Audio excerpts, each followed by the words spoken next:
Olá, boa tarde. Começa agora o Jornal da Justiça, edição especial de sábado.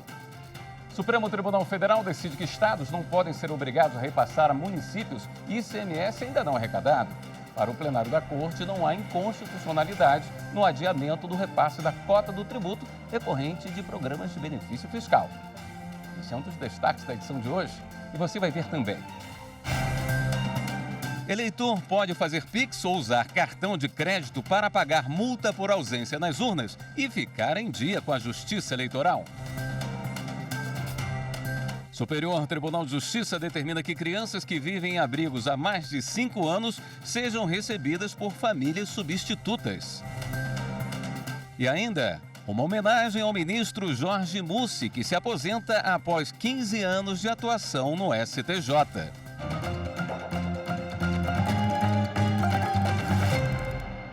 O Supremo Tribunal Federal decidiu que estados não podem ser obrigados a repassar a municípios ICMS ainda não arrecadado. Segundo o Supremo, não há inconstitucionalidade em postergar o repasse da cota do tributo decorrente de programas de benefício fiscal. De acordo com a decisão, os programas estaduais que prevêem o adiamento do recolhimento do ICMS não violam o sistema constitucional de repartição de receitas tributárias, desde que seja preservado o repasse da parcela pertencente aos municípios, quando o imposto entrar nos cofres estaduais. A decisão foi tomada no julgamento de um recurso extraordinário com repercussão geral reconhecida. O município de Edealina, em Goiás, questionou a decisão do Tribunal de Justiça, que havia afastado a integração da isenção tributária no cálculo da cota do município, porque o benefício previsto em 2 programas foi concedido antes do recolhimento do tributo. Por maioria, o Supremo votou contra o recurso. Eleitores que não votaram e não justificaram a ausência por 3 vezes seguidas podem estar em dívida com a Justiça Eleitoral. Para facilitar a vida do eleitor, o Tribunal Superior Eleitoral oferece diversas opções de pagamento. Todo mundo foi votar e você não compareceu às urnas e nem justificou a ausência? Por 3 vezes? Então é provável que você esteja com a situação eleitoral irregular. Mas sem estresse. Para quitar seus débitos com a Justiça Eleitoral, são oferecidas diversas opções de pagamento facilitadas, como o Pix ou o cartão de crédito, que dispensam a ida ao cartório eleitoral ou a uma agência bancária. Tudo pode ser feito diretamente no site do Tribunal Superior Eleitoral, o tse.jus.br.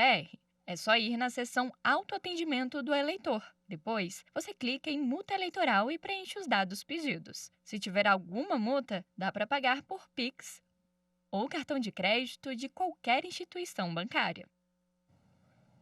Parte da aposentadoria de uma idosa de 84 anos foi penhorada para o pagamento de dívidas trabalhistas. Era sorte de uma empresa que não pagou as verbas rescisórias de um ex-gerente financeiro. No Tribunal Superior do Trabalho, a decisão limitou o valor da penhora para não comprometer a subsistência da devedora.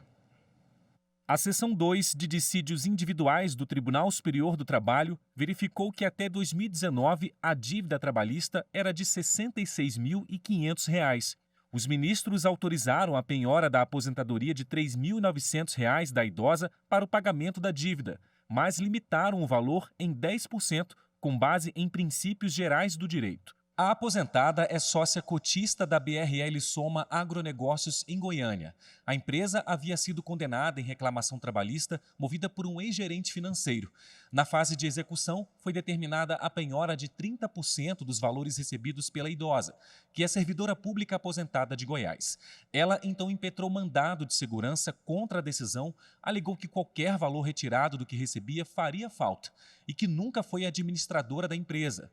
Afirmou ainda que os salários são impenhoráveis, segundo o Código de Processo Civil. O Tribunal Regional do Trabalho da 18ª Região, em Goiás, havia cassado a penhora e determinado a restituição dos valores que tinham sido bloqueados. Mas, em recurso ao Tribunal Superior do Trabalho, o ex-gerente financeiro alegou que a ordem de penhora havia observado o limite legal e a jurisprudência. Ele defendeu também que a relativização do CPC sobre a impenhorabilidade é legítima, principalmente porque os créditos trabalhistas têm natureza alimentar. A relatora do caso na SDI 2, ministra Morgana Richa, explicou que o Código de Processo Civil define como impenhoráveis os salários e outras verbas destinadas ao sustento do devedor e da família, mas que o dispositivo permite a penhora quando a finalidade da execução for o pagamento de prestação alimentícia de qualquer origem. Entretanto, a lei limita a restrição a 50% dos ganhos líquidos do devedor. Cumpre ressaltar que o intuito do legislador, ao tratar da matéria, foi o de garantir e proteger direitos e interesses do credor, sem retirar do devedor as condições de viver de forma digna, enquanto responde pela quitação da dívida. No caso concreto, verifica-se que a impetrante é pessoa idosa com aproximadamente 85 anos, demandando naturais cuidados especiais com a sua saúde, e os proventos de aposentadoria no montante de R$ 3.969 evidenciam possível prejuízo à subsistência. Para a relatora, em tese, não há ilegalidade na penhora determinada na fase de execução. Contudo, ao considerar os princípios da razoabilidade, da proporcionalidade e da dignidade da pessoa humana, a ministra propôs a redução do bloqueio de 30% para 10% do valor da aposentadoria recebido pela idosa, sócia cotista da empresa. Os demais ministros acompanharam o voto da relatora. STJ determina que crianças que vivem em abrigos há mais de 5 anos sejam recebidas por famílias substitutas. Os detalhes desta decisão no próximo bloco. Até já.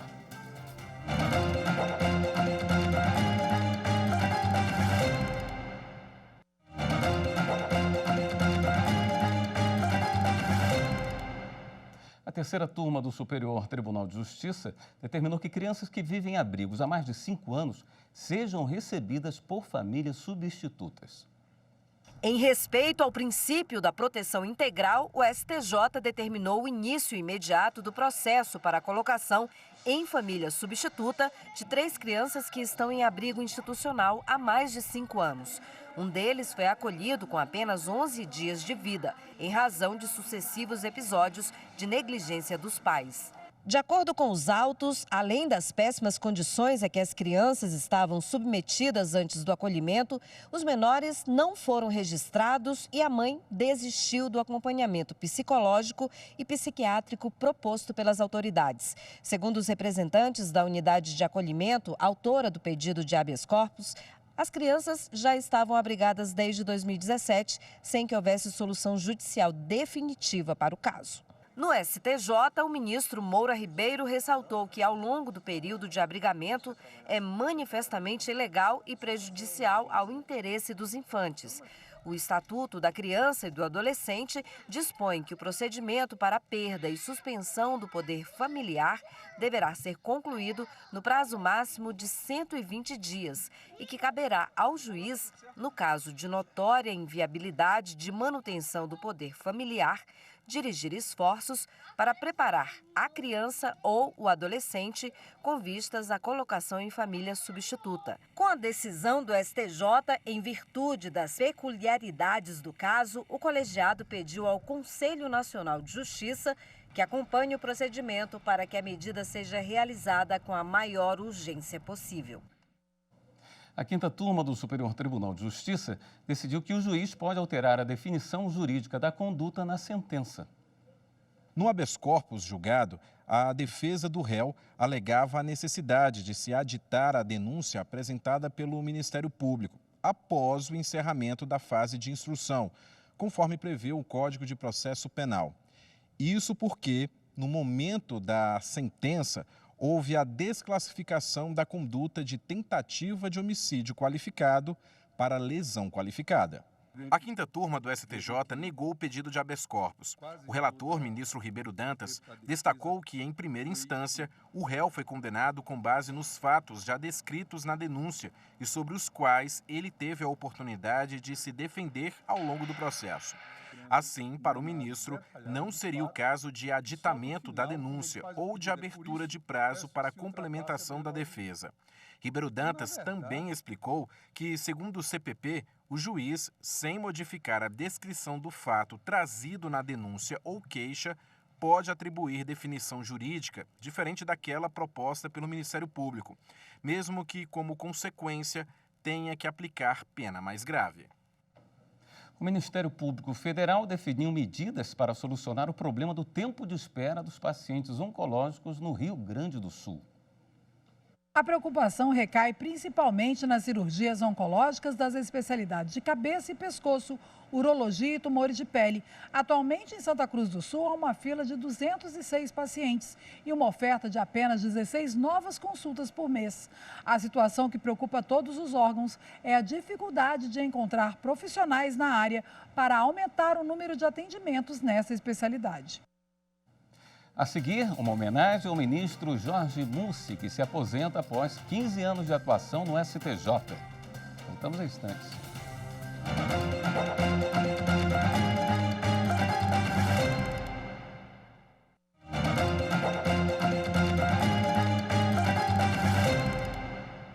Recentemente, o Tribunal de Justiça do Rio Grande do Sul lançou o projeto Júri Itinerante, com o objetivo de concentrar esforços para a realização de 108 plenários em 4 comarcas até agosto de 2023. O Tribunal do Júri é um mecanismo da cidadania que assegura a participação popular nos julgamentos. Os 7 jurados designados à função decidem sobre casos que envolvem crimes dolosos contra a vida. Em 2022, foram realizados mais de 1.200 júris no Rio Grande do Sul. O projeto Júri Itinerante chega para dar prioridade e celeridade a esses processos.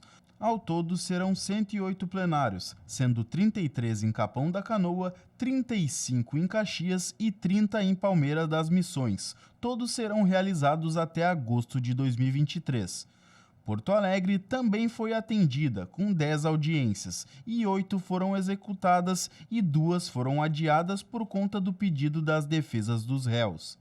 As audiências da comarca da capital gaúcha ficaram encarregadas pela juíza de direito Rosângela Maria Vieira da Silva. Ter participado desse projeto para mim foi muito gratificante, tanto profissionalmente, como também como forma de participar dessa ação do tribunal, dando essa resposta à sociedade, aos envolvidos no processo em si, como as vítimas, e até mesmo aos réus, como nos casos, por exemplo, de alguns que foram absolvidos, responderam aos processos por tanto tempo e ao final foram absolvidos. É uma resolução na vida dessas pessoas. Então, para mim, foi assim, gratificante, muito positivo. O projeto observa a portaria número 69 de 2017 do CNJ, que prevê a criação de grupo de trabalho de magistrados para esforço concentrado para o julgamento dos crimes dolosos contra a vida. A ideia é que esse programa seja permanente e, se houver necessidade, outras comarcas poderão ser atendidas. A magistrada que representa Porto Alegre no programa recentemente ingressou no TJRS e é a primeira vez que ela exerce a magistratura. Desde o primeiro até o último, adquiri uma experiência muito grande. A situação de organizar, de presidir o Tribunal do Júri é muito importante. Muitos colegas até dizem assim, a gente se sente juiz depois que faz o primeiro júri. E assim, em 2 meses, ter feito 8 Tribunal do Júri, realmente para mim foi muito importante. Isso agregou muito para minha carreira. A magistrada destacou o que mais chamou a atenção nesses júris realizados. E o que me chamou bastante atenção foi a colaboração dos jurados, porque muitos plenários do júri deixam de ocorrer por falta de jurados. E em todos esses que fizemos, compareceram número até superior ao mínimo. Então, assim, para mim chamou bastante atenção o interesse dos jurados na participação, foram muito participativos, então isso me chamou a atenção. Não importa a idade, dominar novos campos traz habilidades que fazem a diferença em qualquer profissão. O domínio de algumas ferramentas tecnológicas, por exemplo, garantem vantagens na carreira. Confira na reportagem de Gustavo Toledo. Mexer com tecnologia é a praia de Anderson há mais de 10 anos. Formado em sistemas da informação, ele sabe que dominar essa área é um diferencial no mercado de trabalho. Todo mundo tem uma certa facilidade ali de usar um celular, uma rede social, mas às vezes não se preocupa em entender o que está acontecendo por trás disso. Então, muitas vezes, esse conhecimento ele fica restrito e às vezes falta um pouco. E aí, no nosso caso, da tecnologia da informação, nós temos esse conhecimento um pouco mais profundo que permite que a gente converse com as outras áreas, os profissionais de outras áreas, e entenda como que nós podemos, do ponto de vista tecnológico, agregar nessas áreas de atuação para garantir mais produtividade para esses profissionais. Mas não é só o profissional da área que precisa entender de tecnologia da informação, não. Hoje em dia, conhecer um pouco dos conceitos e ferramentas tecnológicas tem sido pré-requisito para ganhar mais e ser mais competitivo no mundo corporativo. Isso vale para qualquer profissão. Se para você ainda é estranho falar sobre banco de dados, computação em nuvem, internet das coisas, então é bom começar a se familiarizar com esses temas, porque a tecnologia avança e você não pode ficar para trás. Segundo este professor, o profissional precisa saber, por exemplo, como proteger os dados pessoais e da empresa, a chamada segurança da informação. Se você tem dado, você sabe o que um usuário quer, quais são as suas preferências, sua localização para ofertar produtos e assim por diante.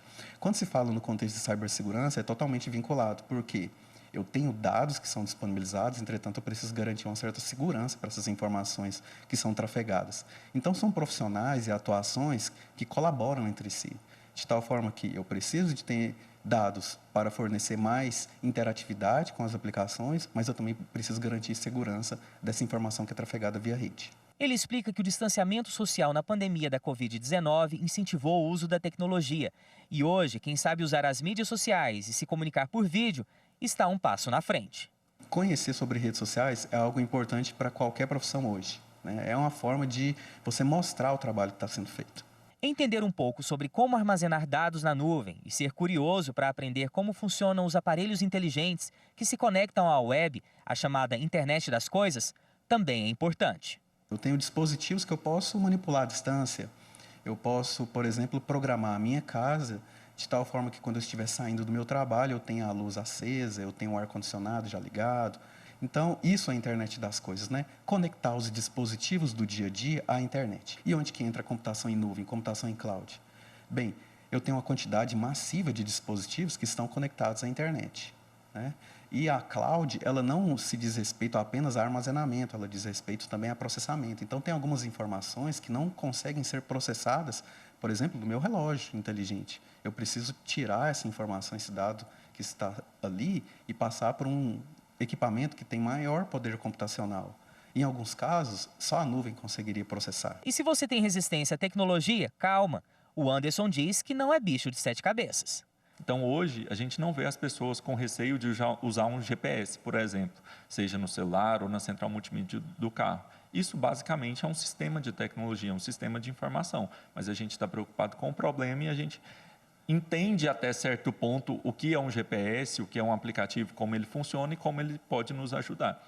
Então, acho que a gente não espera que todo profissional vire um especialista de tecnologia, mas dentro das camadas ali de profundidade que a gente precisa aprender, com certeza, nenhuma delas é um bicho de 7 cabeças. O profissional não precisa ser especialista em tecnologia, e a qualificação é o caminho para se destacar no mercado.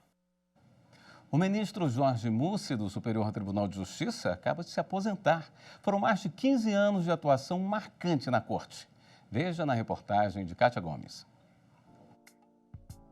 Natural de Florianópolis, Jorge Mussi se formou em Direito pela Universidade Federal de Santa Catarina. Atuou na advocacia e exerceu, entre outros cargos, o de Procurador-Geral de Florianópolis. Na magistratura, foi juiz do Tribunal Regional Eleitoral Catarinense e desembargador do Tribunal de Justiça Estadual, órgão que presidiu de 2004 a 2006. Entrou no STJ em dezembro de 2007. De lá para cá, ele deixou um legado na história do Tribunal da Cidadania, o que foi enaltecido durante os últimos julgamentos com a participação do ministro em dezembro do ano passado. Você é muito querido por todos nós e seu carisma, caráter e profissionalismo nos farão muita falta. Sem você, o Tribunal da Cidadania, com alguma tristeza, este local de trabalho ficará mais pobre, mais triste, mas por você também nos alegramos. Os ministros dessa casa e servidores, ao longo desses anos, aprenderam a admirá-lo pela sua dedicação e sensibilidade evidenciadas em cada decisão e em cada voto proferido, em cada gesto de generosidade e amizade. Eu não esperava por isso, mas sabia que Vossa Excelência era extremamente querido por advogados, por procuradores, membros do Ministério Público, por juízes do Brasil inteiro, por ministros. Para nós é muito triste, ministro, tenha certeza disso. Além da sessão de despedida no colegiado da terceira sessão, o ministro Jorge Mussi foi homenageado em sua última participação na quinta turma. A sua sabedoria como julgador, como grande penalista, como uma das figuras marcantes que, com certeza, está registrado já na história deste Superior Tribunal de Justiça. Homenagens também foram feitas pelo ministro Humberto Martins, que integra a segunda turma. Martins dirigiu o STJ durante o biênio 2020-2022, ao lado do então vice-presidente Jorge Mussi. Que o ministro Jorge Mussi é um exemplo aqui para todos nós. E eu, em particular, posso dizer da sua lealdade, da sua competência no exercício, ministro Hermes, da presidência, onde ele demonstrou, além da sua capacidade técnica, a sua capacidade humanística, não só jurídica. Jorge Mussi recebeu mais declarações de carinho e reconhecimento vindas de ministros da segunda turma. E o ministro Jorge Mussi deixa muitos amigos aqui no STJ, em Brasília. Gostaria apenas de desejar a ele e a sua família o melhor. Além de voltar para o paraíso, como disse o ministro Herman Benjamin, que Santa Catarina, com as suas belas praias, é um belíssimo paraíso. E montanhas. Fará sucesso na advocacia do seu estado e, por que não dizer, na advocacia nacional.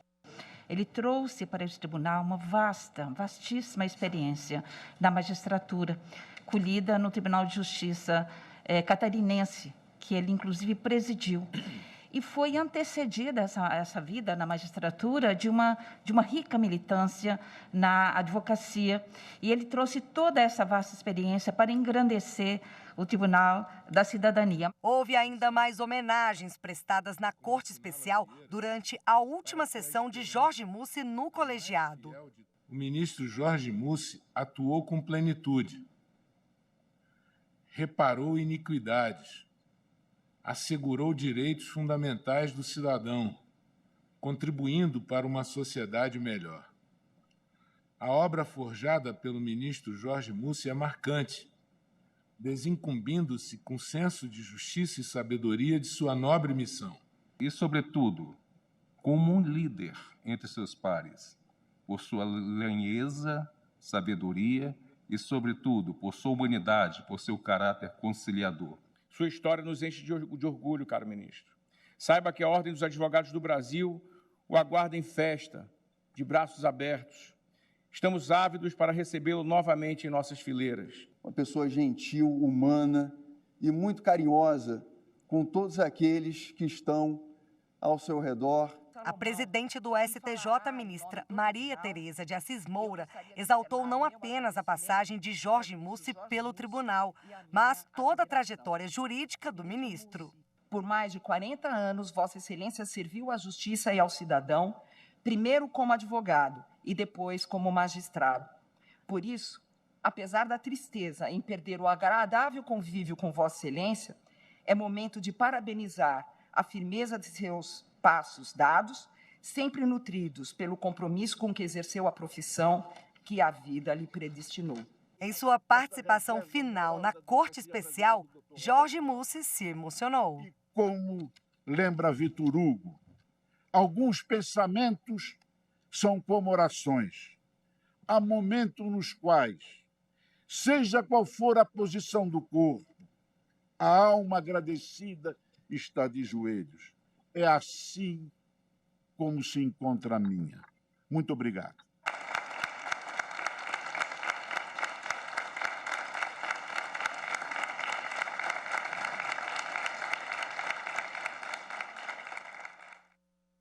Esta edição do Jornal da Justiça fica por aqui.